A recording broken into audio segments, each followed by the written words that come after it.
हृदि कृत्वा तथा कामान अभीष्टम द्विज पुंगवाः एकम नाम जपेद्यस्तु तत्कामान वाप्नुयात्।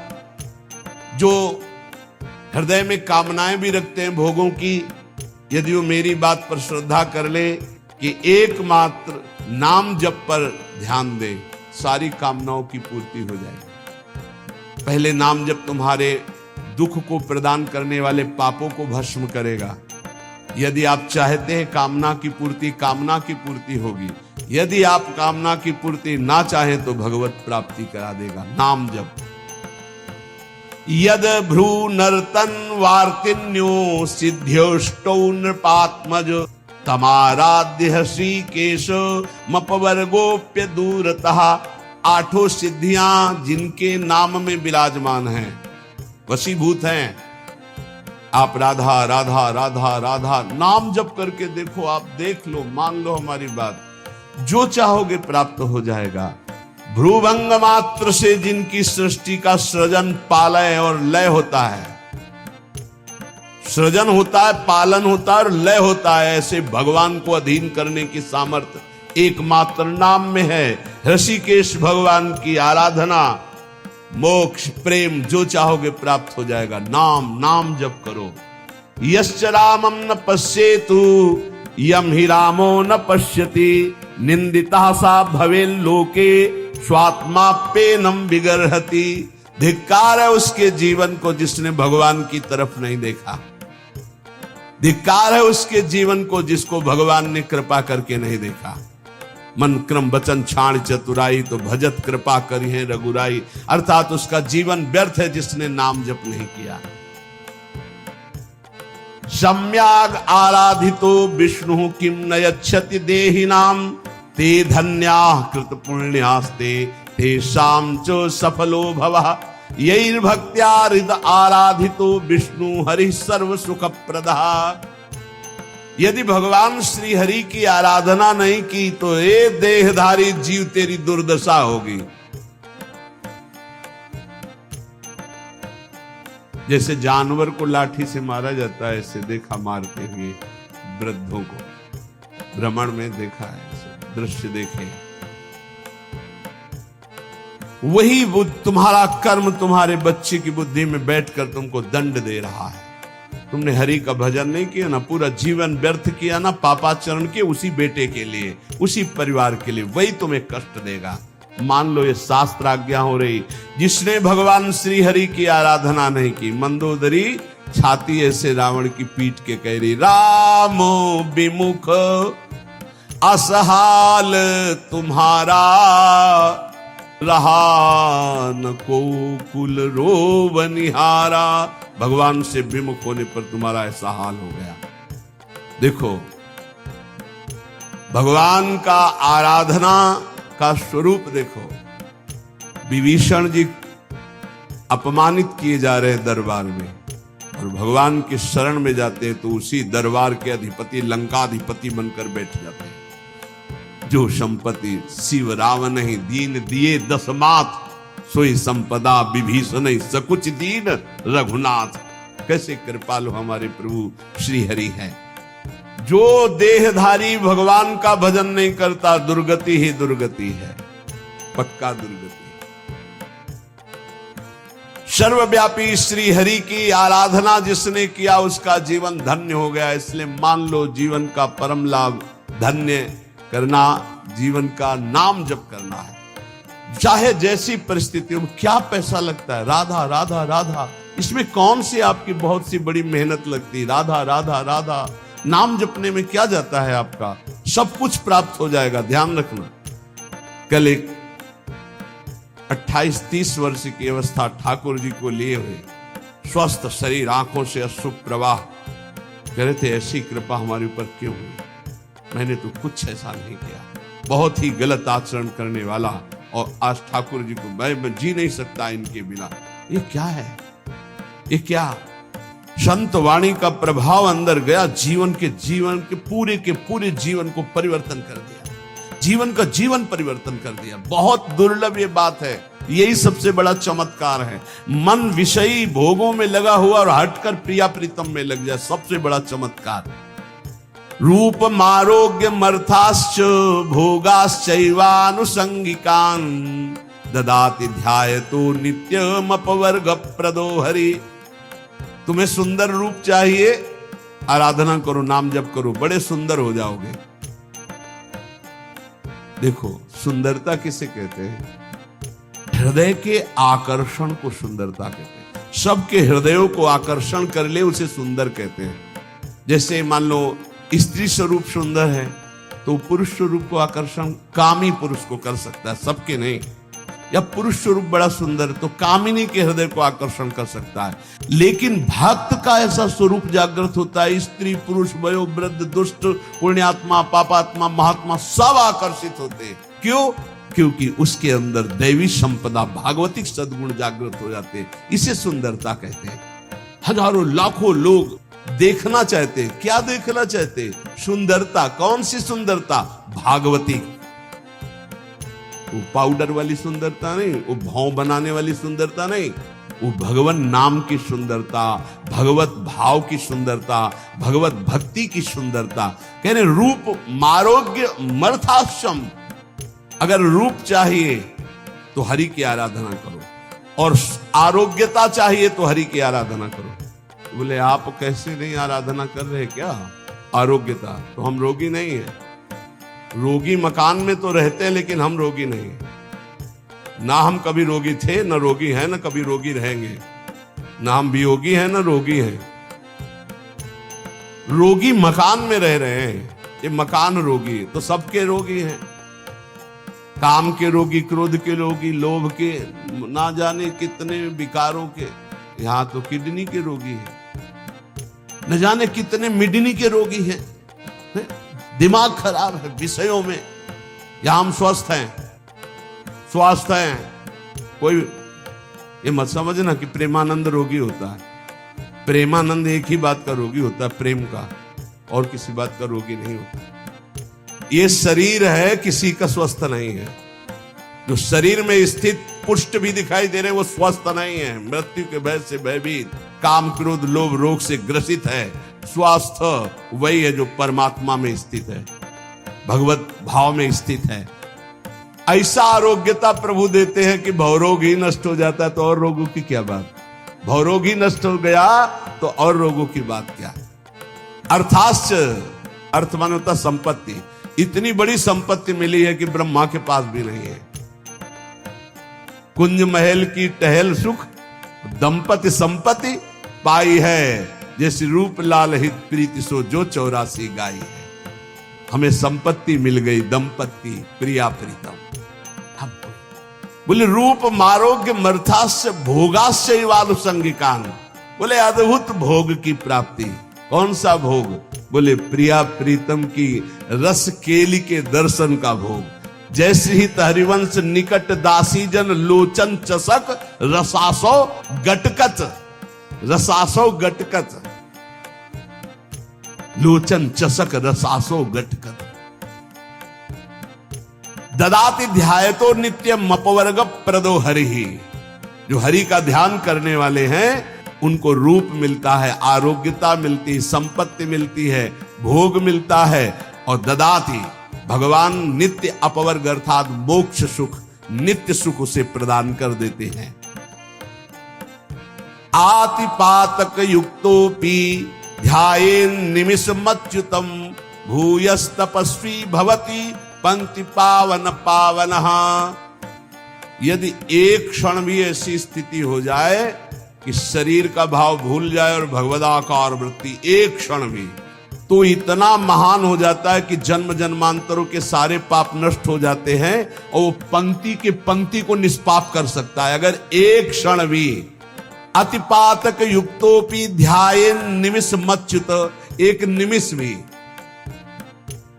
इतने देर के लिए यदि तन्मय हो गया प्रिया प्रीतम में, प्रभु में, एक निमिष भर के लिए शरीर को भूल गया, उसमें इतनी सामर्थ्य। तभी तो एक बार गुरुदेव भगवान ने कहा था, रसिक जन जो 5 मिनट में भजन कर लेते हैं, साधक 24 घंटे उतना भजन नहीं कर सकता। 5 मिनट में वो यही जो यहां लिखा है एक निमिष में, भूयस तपस्वी भवत, उससे बड़ा कोई तपस्वी भूमंडल पे नहीं जो एक पल के लिए भगवान में डूब गया। डूबना, हम तो कहते डूबते क्या है, तो उठा के फेंक दिया जाता है प्रेम समुद्र में। ऐसी कृपालुता यहां की सखियों की है। जिसके कान में भगवान का नाम नहीं पड़ा, कीर्तन नहीं पड़ा, कथा नहीं पड़ी, तो बोले स्वविड्वराहोष्ट खरई संस्तुतः पुरुषः पशु नयत कर्ण पथो पेतो जातु नाम गदाग्रजः।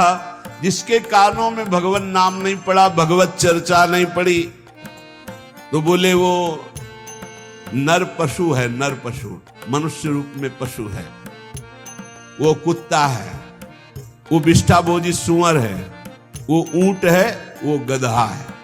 ऐसा वर्णन करें।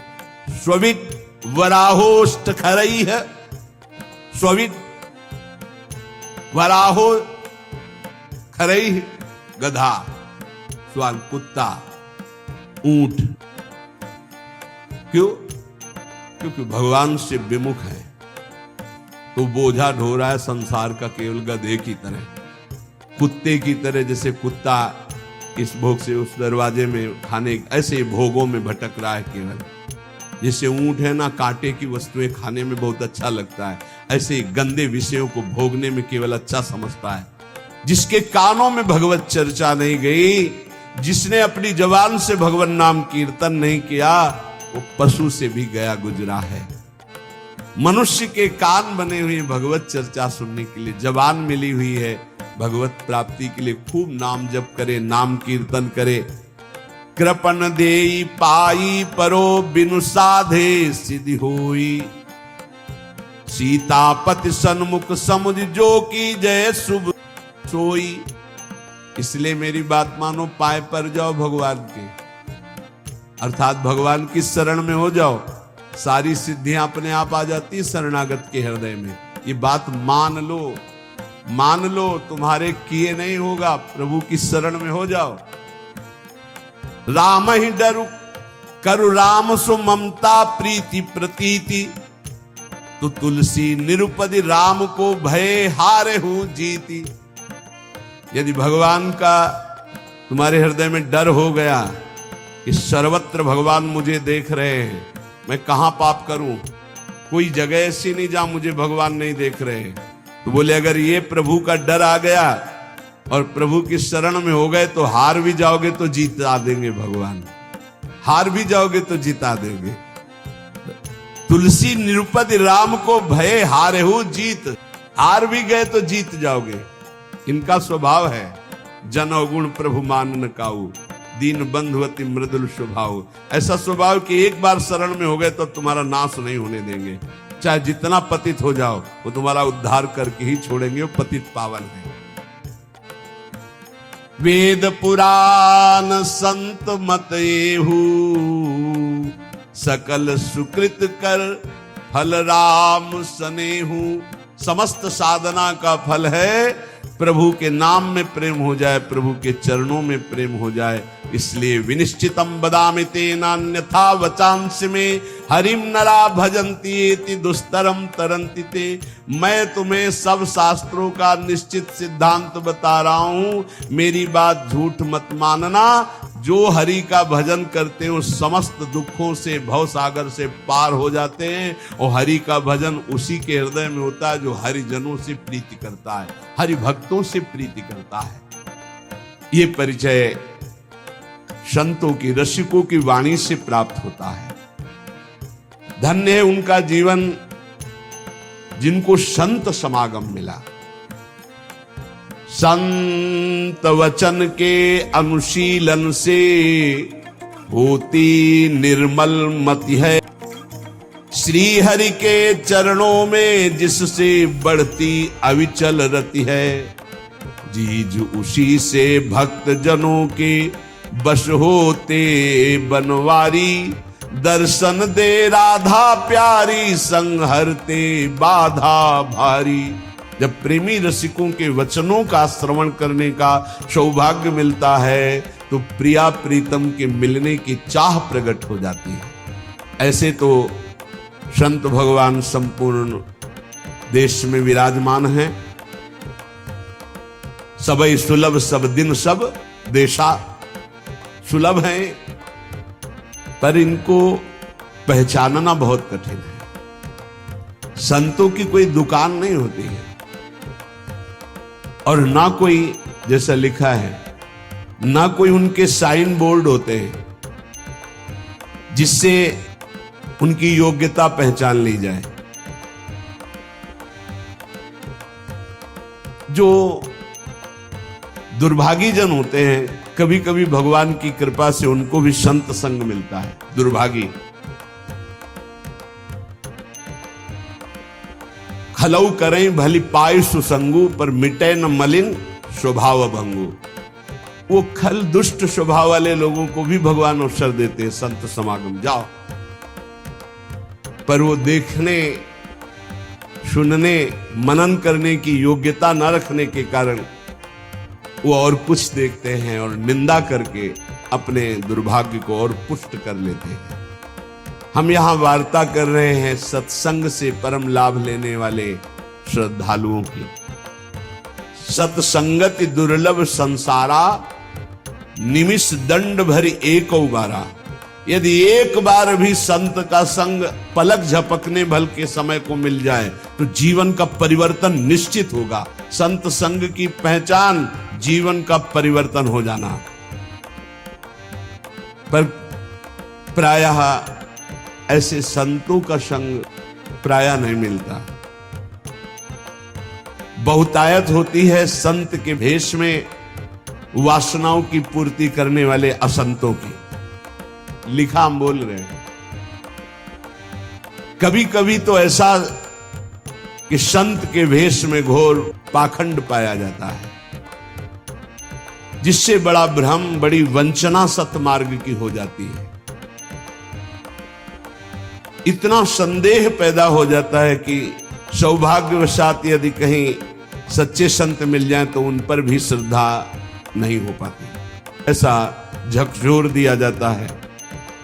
जन्मार्जितानि पापानि नाशमायन्ति यस्य वै सत्संगतिर भवेत् तस्य नान्यथा घटते ही सा। बहुत जन्मों के जब सुकृत एकत्रित होते हैं, भगवान की कृपा करुणा बरसती है, तब संत संग का संयोग बनता है। हमारी श्रद्धा वहां समर्पित होती है। सत्संगो दुर्लभो अगम्यो अमोघस्य। अगर एक बार विशुद्ध संत मिल जाए, पर मिलते भगवत कृपा से, तो सच्ची कहते हैं उसका सारा काम बन जाएगा। सच्ची बात है, दोबारा फिर लिखा, सच्ची बात है, उस संत की प्राप्ति का मतलब है भगवत प्राप्ति। उस संत के संग का मतलब है भगवत साक्षात्कार। सच्चे संत का मतलब यह है कि तुम्हारा संसार का चक्र नष्ट हो जाएगा। निगमागम पुराण मत एहा, कहीं सिद्ध मुनि नहीं संदेहा। संत विशुद्ध मिलहि परि तेहि, चितवहि राम कृपा करि जेहि। निगम आगम पुराण समस्त शास्त्र सिद्ध मुनियों सबका एक मत है कि विशुद्ध संत उसे ही मिलते हैं जिस पर भगवान की कृपा पूर हो गई है। यद्यपि सब पर भगवान की कृपा है, सब पर मोरी बराबर दया, पर जो माया के खिलौनों में मगन हैं उन्हें गोद में बैठाने के लिए भगवान विकल नहीं होते। पर जो इन खिलौनों से थोड़ा भी ऊब करके भगवान को पुकारा तो कृपा की वर्षा कर दी और महत्पुरुषों का संग दे दिया। यदि ऐसे संतों का संग मिल जाए तो उनकी वाणी, संतों का आशीर्वाद क्या होता है? उनकी वाणी, उनकी वाणी से तुम्हारे हृदय में संपूर्ण पापों का नाश करके संगम प्रकाशित हो जाएगा। कर्म योग, ज्ञान योग, भक्ति योग, इसका संगम प्रकाशित हो जाएगा। कह रहे जहां कर्म की कालिंदी में मिलती भक्ति की गंगा, सरस्वती हुए जहां ज्ञान की गूढ़ अगम्य अभंगा। त्रिविध साधनों की बहती है सुंदर जहां त्रिवेणी, धन्य संत वाणी प्रयाग सी निश्रेयस निश्रेणी। कर्मयोग, भक्ति योग, ज्ञान योग, मानो कर्मयोग यमुना जी और परम ज्ञान योग सरस्वती जो गुप्त रूप में है, और प्रकाशित प्रगट भक्ति योग मानो गंगा जी, मानो गंगा यमुना सरस्वती का संगम। कर्मयोग, भक्ति योग और ज्ञान योग तीनों संत वाणी के द्वारा हृदय में प्रकाशित हो जाते हैं। भगवान व्यासदेव जी, वाल्मीकि जी, नारद जी, वशिष्ठ जी, सुखदेव जी, ये सब तो महान महान अवतारी पुरुष हैं। इन सबकी वाणी में जो शास्त्रों में वर्णन किया गया है, जो संतों ने वर्णन किया है, उसका जो अनुभव करके संत जन बोलते हैं, तो त्रिभुवन में कोई ऐसा नहीं है, अगर वो एक बार वाणी कान में पहुंच गई तो उसका परिवर्तन निश्चित है। उसके जीवन में भगवत प्रकाश निश्चित हो जाएगा संत वाणी से। निमिषार्ध पलक झपकने के आधे समय के लिए भी यदि संत का संग हो जाए तो एक दिन ऐसा आएगा कि उसका मन हठात भगवान के चरणों में लग जाएगा। समय जरूर लगेगा। इसलिए प्रभु से प्रार्थना करो कि मुझे भगवत प्रेमी महात्माओं का संग मिले। प्रायः बड़े बड़े संतों ने भी यही मांगा है। अविरल भगति विरति सत्संगा चरण सरोरुहु प्रीति अभंगा। आपके चरणों में अविरल भक्ति हो, संसार से वैराग्य हो तो कैसे हो? बोले सत्संगा, साधु संग से ही ये प्राप्त हो सकता है।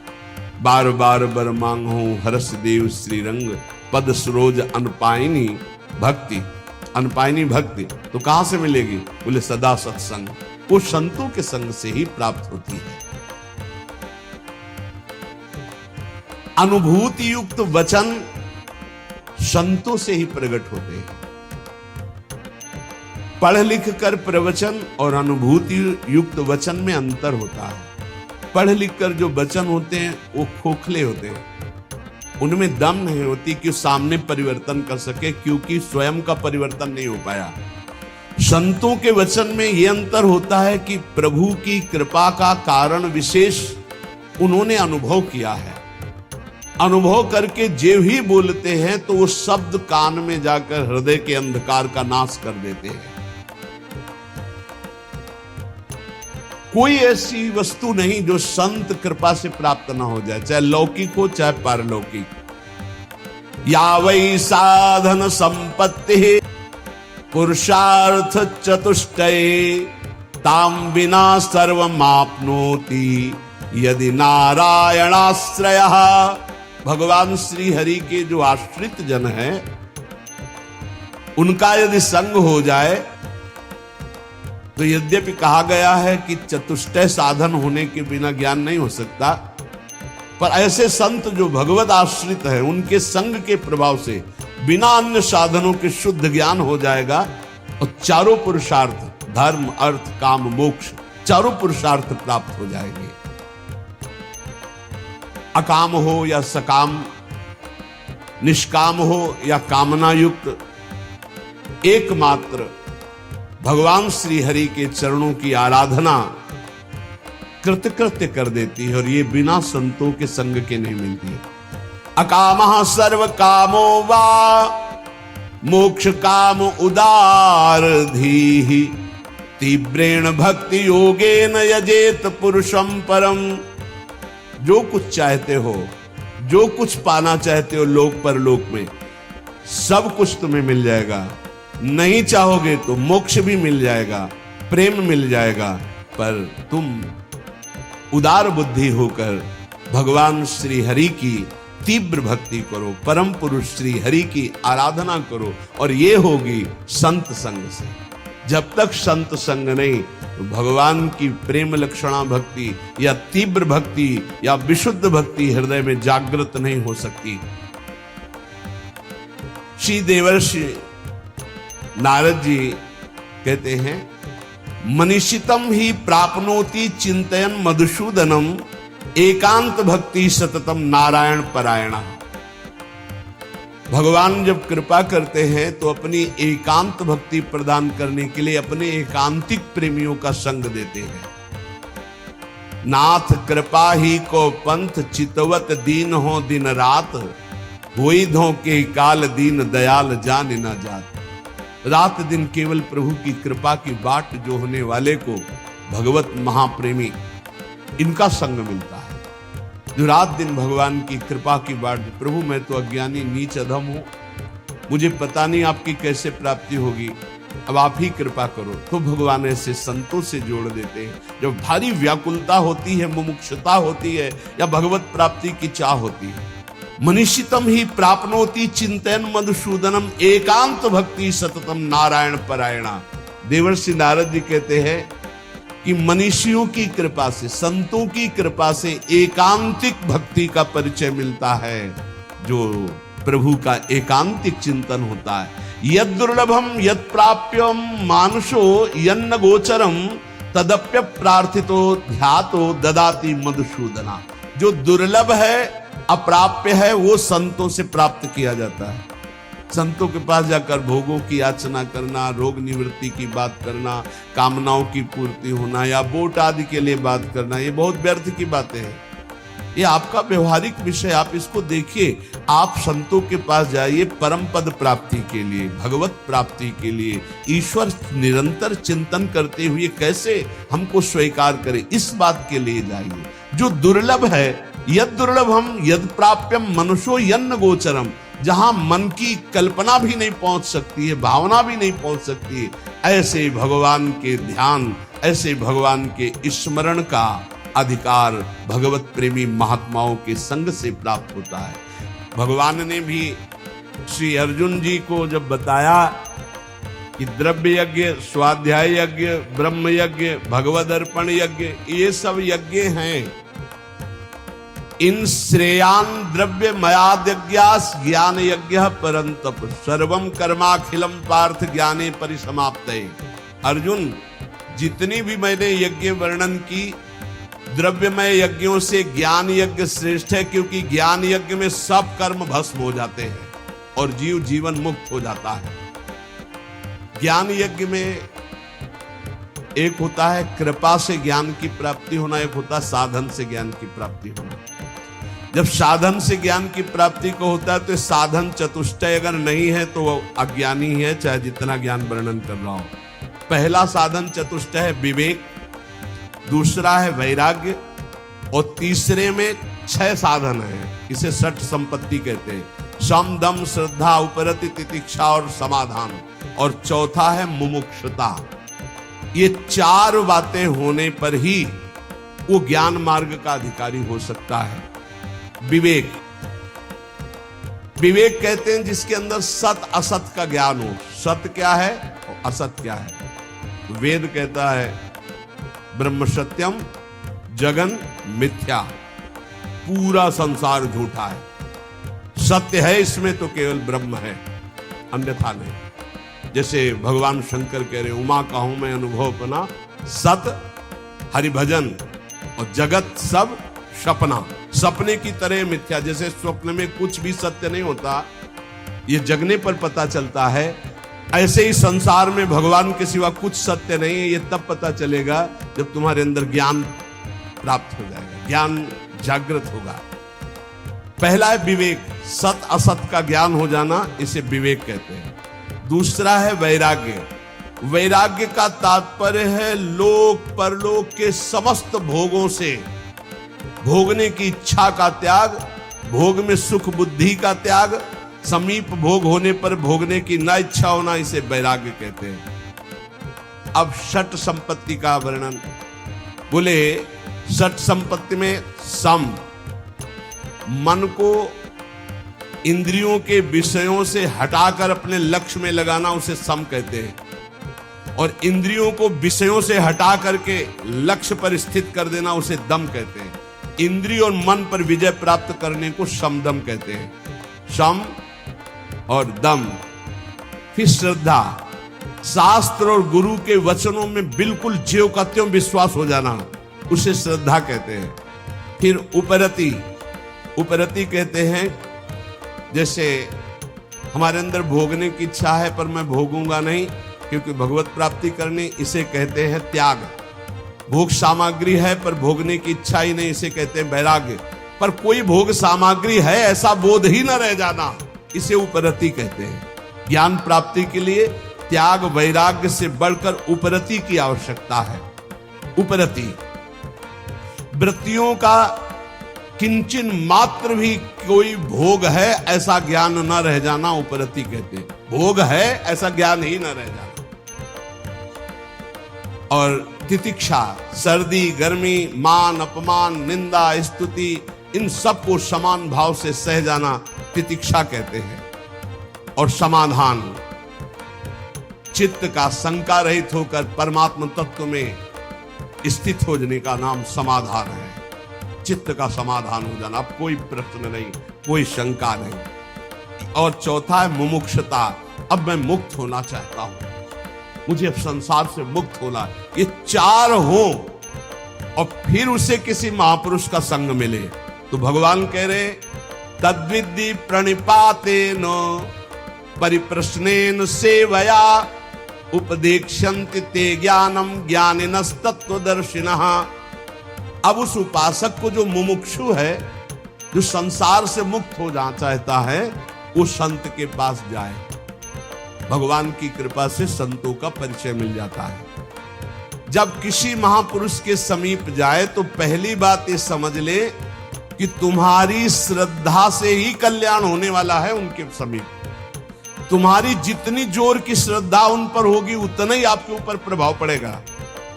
श्रद्धा की कमी होने के कारण संत के पास जाने पर भी महापुरुष जो उसे उपदेश दे रहे हैं वो अपना कल्याण नहीं कर पाएगा। अगर श्रद्धा जोर की है तो कल्याण हो जाएगा, मतलब आपकी श्रद्धा पर टिका हुआ है आपका कल्याण। वो संत महापुरुषों की वाणी तभी प्रभाव डालेगी जब आपके ऊपर प्रथम हृदय श्रद्धा जो करे, आचार्य जन जाय अनुसरे जहां जहां हरिवंश के। श्रद्धावान लभते ज्ञानम। अगर श्रद्धा में कमी है तो देखो दुर्योधन को भगवान समझा रहे हैं, लेकिन क्या समझ आई? क्या श्रद्धा में कमी इसलिए नहीं, भगवान समझा रहे तो नहीं समझ में आई, नहीं कल्याण हुआ उसका।